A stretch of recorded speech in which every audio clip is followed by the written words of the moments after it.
Это «Россия без будущего» — совместный проект каналов «Реальная журналистика» и «Ару ТВ». По эту сторону баррикад, по эту сторону экрана я нахожусь в России. Меня зовут Александр Романенков, и я ватник. По другую сторону экрана и границы находится мой постоянный соведущий Андрей Кузичкин, но он же русофоб. Привет, Андрей. Саш, привет и привет всем нашим слушателям и зрителям тоже. Да, привет из Эстонии, Сталина. И мы начинаем.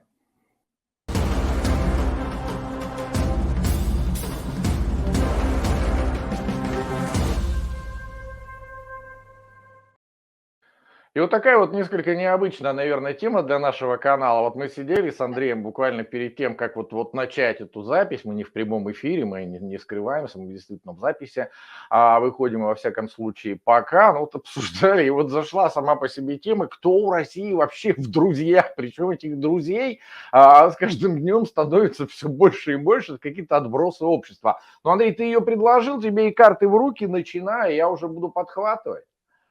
Да, ну ты подхватишь сейчас от меня, конечно, комплимент, потому что я на самом деле не понимаю, что такое происходит. Ну, нет, бывает в жизни огорчение, когда приличная женщина бросает мужика, но после этого идти на какую-то там, подцеплять какую-то шваль подзаборную вместо приличной женщины, чтобы потом еще и болезни всякие разные понатаскать домой. Зачем? Почему?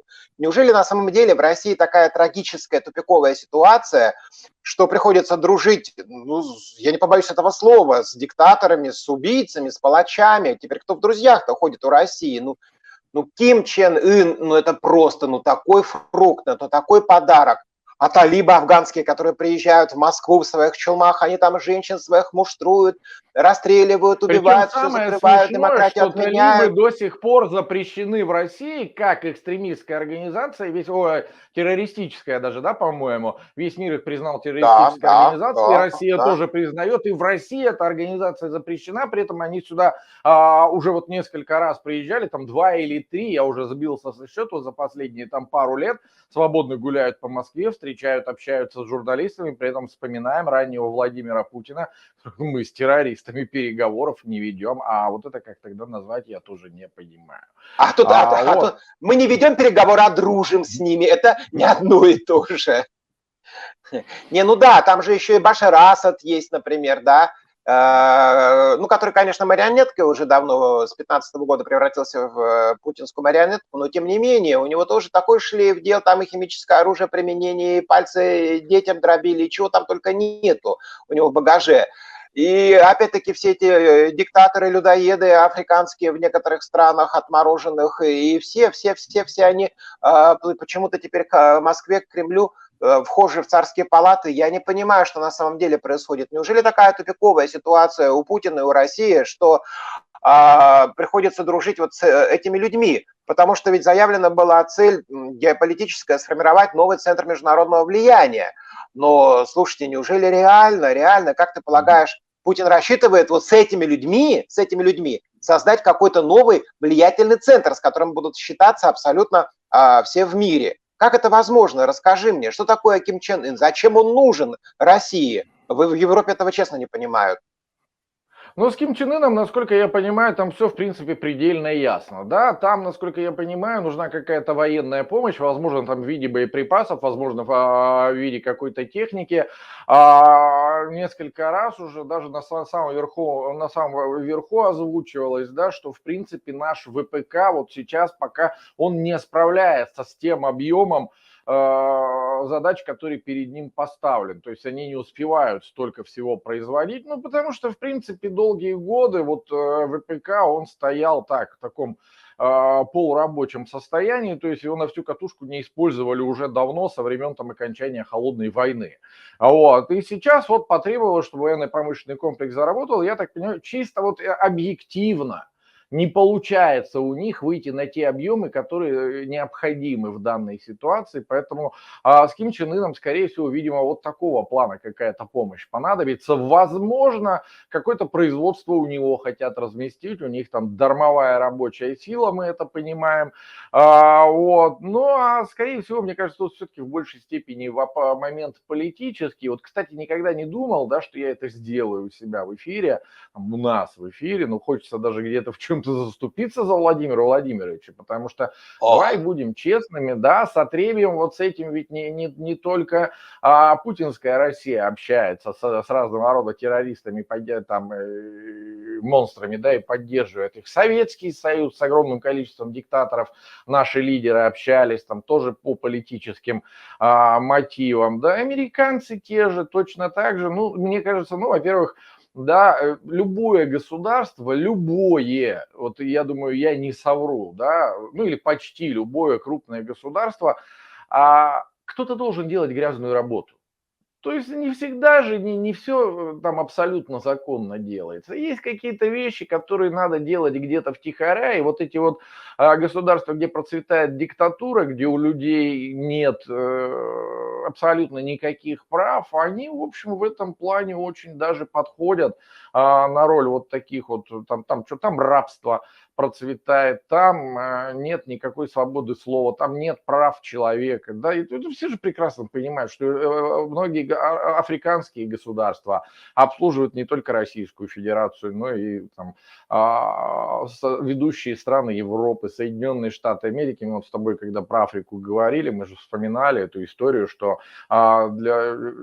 есть страны такие там, и в Азии, и в Африке, да, которые просто являются свалкой мусорной для вот, передовых ведущих держав, вот, которые там куда свозятся в том числе какие-то вот ядовитые отходы, опасные действительно, где выполняются какие-то опасные работы, едва ли не вручную, там корабли эти старые пилят, разрезают. Вот, это бы все равно приходилось где-то делать. Вот такие диктаторские режимы, они вот в этом помогают. Что еще там происходит? Ну, мы же только вот, например, на 100% понятия не имеем, какие интересы у России и Центральной Африки. Мы можем только догадываться об этом. А что там делается? Каким образом делается? С соблюдением каких правил? Да? Остается только догадываться, но я думаю, что там все очень-очень печально. Даже если там добываются эти африканские там какие-нибудь алмазы или уран какой-нибудь условный, я здорово сомневаюсь, что там прям вот все эпидемиологические нормы соблюдены и так далее. Ну вот может быть для этих целей. Может быть, потому что такие люди, они без отказа, с ними никто не будет общаться особенно. Ну, кто будет с талибами сотрудничать, да еще в открытую, повторюсь, да, которых признали террористической организацией во всем мире. А какие-то интересы там у наших властей, может быть, образовались, о чем-то договорились, с талибом будет очень сложно спрыгнуть, а с кем они пойдут договариваться? Вот, пытались. Ну вот видишь, все-таки надо учитывать, что здесь Северная Корея стоит особняком в этой вот кампании новоявленных дружков Кремля. Потому что, да, с талибами водиться или там с африканскими людоедами, это просто пятнать свою репутацию. Но Центральная Африка, она не имеет такого геополитического веса, например, как Северная Корея. Нельзя забывать, что все-таки там разрабатывается вполне успешно современные виды оружия, в том числе ядерное оружие. Скорее всего, у Северной Кореи уже есть баллистические ракеты, не всегда успешно, чаще безуспешно, но они, тем не менее, испытывают.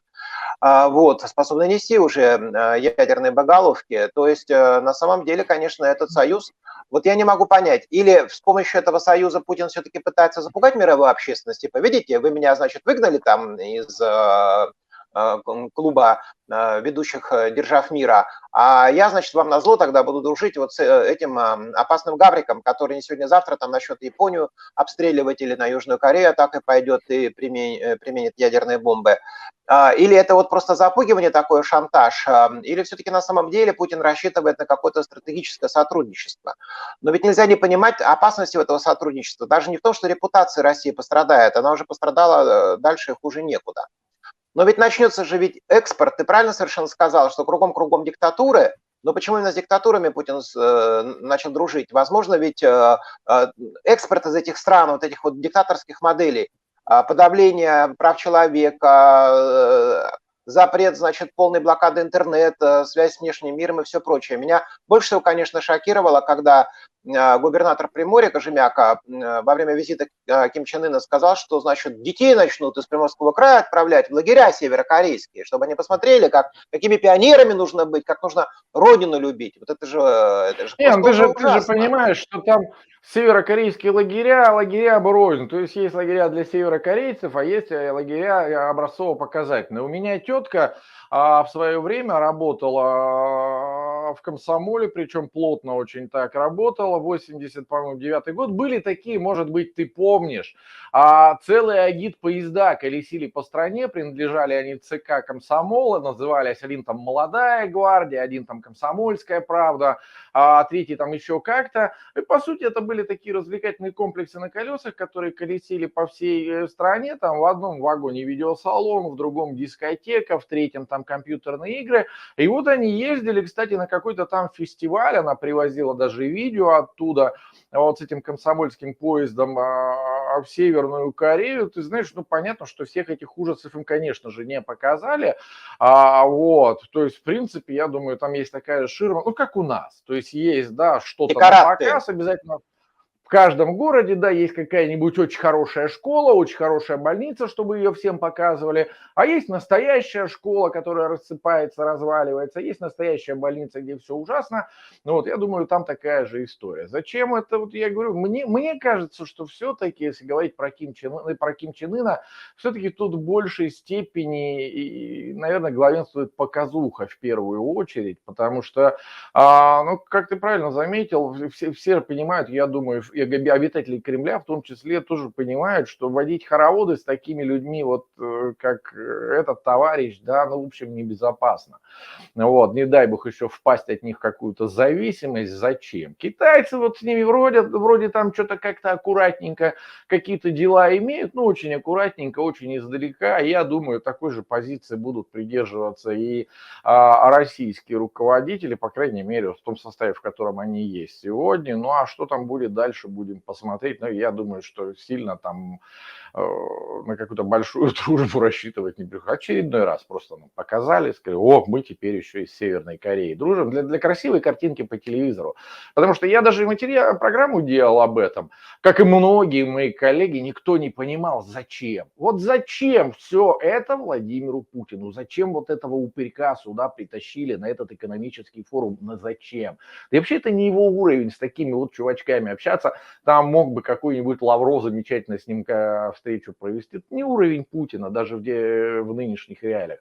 Но я вот, например, у себя в эфире пришел к выводу, что в очередной раз было сделано для красивой картинки, для ура-патриотов, чтобы они посмотрели по телевизору, а боты потом могли написать в комментариях, что вот видите, а вот говорят от нас отворачиваются, а вот не отворачиваются, вот у нас еще есть друзья, еще прям очередь стоит. Ну, народ, к сожалению, да, становится все более дремучим от года к году. Вот, ну, прокатывают такие истории, мы видели много.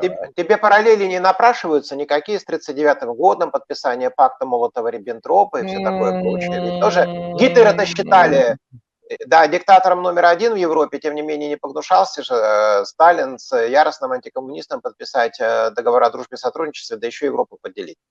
А не возникнет ли такого риска, не вытечет ли такого риска из отношений с севернокорейским Чен Ыном? Может быть, за спиной там уже подписан какой-то документ. Сравнивать Гитлера и Ким Чен Ына — это две совершенно неравновеликие фигуры. Потом Гитлер, не забывая, он какой страной руководил, которая, в общем, является в Евросоюзе, и она уже тогда тоже была в Евросоюзе страной с самой мощной экономикой. Ну, Северная Корея, слушай, 20 миллионов человек, и то, я думаю, там миллионов 5-7 пририсовано просто, потому что там же никто не знает, сколько их на самом деле, этих северных корейцев. Вот, да и вот они там сидят у себя в этом углу, да, и уголочки никому не мешают. Второй с такой Северной Кореей, я думаю, во-первых, я бы не согласился, что не сидят, никому не мешают, потому что Южная Корея постоянно в напряжении находится, и Япония тоже, а там эти испытания, постоянные ракеты идут, и мы никогда не знаем, а в следующий раз они ракету пустую отправят, да, с болванкой с какой-то или с реальной боеголовкой, начиненной еще и ядерным зарядом. Поэтому, На самом знаешь, деле, на самом давай деле честно, Корею никто боятся, же не боятся. знает, есть ли у этой Северной Кореи ядерное оружие или нет. Это они так сказали. А если кто в этой Северной Корее вообще был, да, там за последние там 30 лет? Вот, что там происходит на самом деле? Мы же всего этого не знаем. Ну, американцы фиксировали подрывы ядерных боеголовок, фиксировали американцы, испытания были. Способны ли они, значит, на ракету ее поставить, это другой вопрос, но подрывы уже были такие, испытания не проводили, и уровень радиации замеряли, все это было, все подтверждено. Другое дело, я говорю, не понимаю, что неужели Да, настолько понимаешь, отчаянно положение у Путина. Я, если честно, и американцам-то не особо верю, потому что вот после начала известных событий у меня вот такое ощущение, что врут все. Вот все, любую сторону возьми, все врут. Потому что это идет настоящая информационная война. Кому верить, чего? Потому что, ну, какие-то сказки все с утра до вечера рассказывают. Вот. И вдруг вот это вот только сегодня, что ли, приключилось. И почему до этого молчали столько лет? У меня такое ощущение, что врут все. И когда американцы о чем-то, им надо там вот держать весь мир, да, в уверенности, что вот там Северная Корея, это очень опасная история, это очень опасная страна. Китайцы там, они тоже не менее опасные. Вот придумываются все вот эти вот сказки.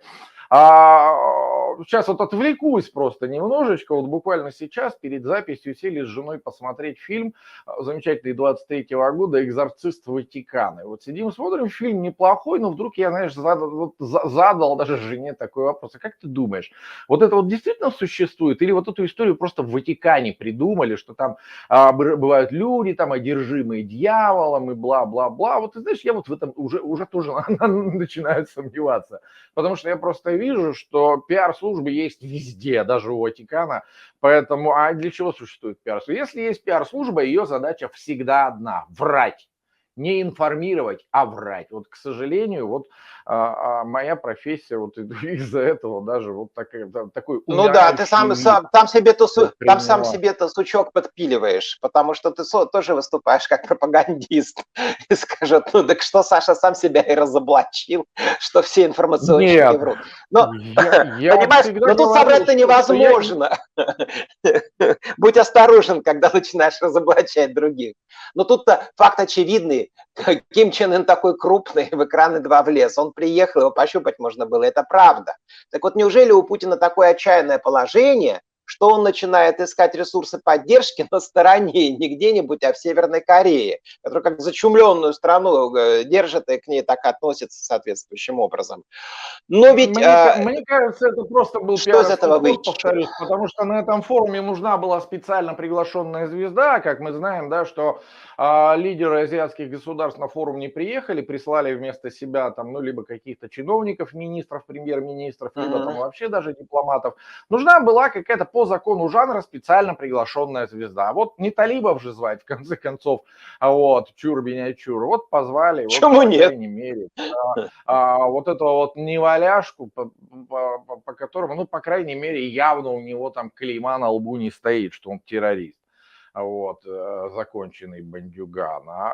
Повторюсь, я просто вижу, что все мировые лидеры рано или поздно хороводы водили с диктаторами. Ну, видимо, повторюсь, кто-то должен делать грязную работу. Возможно, для этого. Ну, возможно, еще, чтобы на их фоне, но это я, понятно, что утрирую сейчас, Выглядеть, да, глупость говорю. красивше выглядеть. Выглядеть, да, более Красивше. демократичными, более миролюбивыми. Тоже. Ну да, на фоне, конечно, Ким Ир Сена, да, Ким Чен Ына, да, это сделать легко. Достаточно с его репутацией. Но тем не менее, мне кажется, что всю эту жужу неспроста, ведь перед этим тоже был визит туда достаточно серьезной фигуры, самого министра обороны российского, да, Шойгу ведь тоже побывал там и в Пхеньяне, и там такой был концерт, потрясающе, да, пронзительно, там и корейцы все пели патриотические песни на русском языке, это было нечто, конечно. И я думаю, Ну вот, что кстати, на самом деле разворот начался куда-то от Китая теперь уже, с которым отношения охлаждаются, теперь в сторону Северной Кореи. Куда еще дальше и ниже падать? Все время думаем, что вот где-то вот уже будет дно. И вдруг опять снизу кто-то постучали. На сей раз вот из Северной Кореи. на самом деле, вот ты знаешь, я еще вот тоже вспомнил сейчас один аргумент. Есть такая хорошая русская поговорка. Собака, которая лает, она не кусает. Как бывший военный тебе могу сказать, что если, да, проводятся какие-то вот такие секретные военные операции, там вот мы поехали договариваться о поставках там какого-то вооружения, чего бы то ни было, да, может быть техники, может быть какой-то, может быть даже военной поддержки, о таких вещах не кричат. Они проходят за закрытыми дверями в тишине, и никто об этом не знает. Если об этом трубят из каждого утюга, значит это повод задуматься, что что-то какой-то спектакль нам показывают. Потому что, говорю, военные, ну, всю жизнь в любой стране военные ведомства, они всегда были самыми закрытыми, и в Российской Федерации тоже. Вот, никогда военные не афишировали своих планов даже там на какие-то ближайшие учения, а тут прям поехали в открытую, об этом говорится там во всех СМИ, во всех блогах, во всех соцсетях, ну, что-то как-то меня терзают смутные сомнения, как сказал один герой небезызвестного фильма. Но это мое мнение, я могу ошибаться.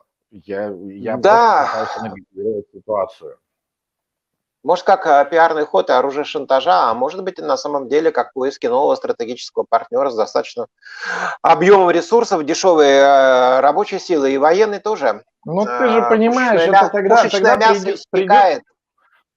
Придется что-то пообещать этому Ким Чен Ыну. То есть он же не просто Именно, так, если как бы ему придется что-то пообещать. А черт его знает, чего он попросит. И я не думаю, А уже попросил, Стас. Политтехнологи настолько глупы, чтобы договариваться с откровенным. Уже попросил. Он попросил еды и как можно больше. Поэтому я думаю, что вот этот напряг на продовольственном рынке России, который сейчас складывается, и цены растущие, дефицит уже пошел по регионам, я думаю, может быть, они как раз связаны с тем, что идет накопление, образование, формирование резервов продовольственных для экспорта именно в Северную Корею.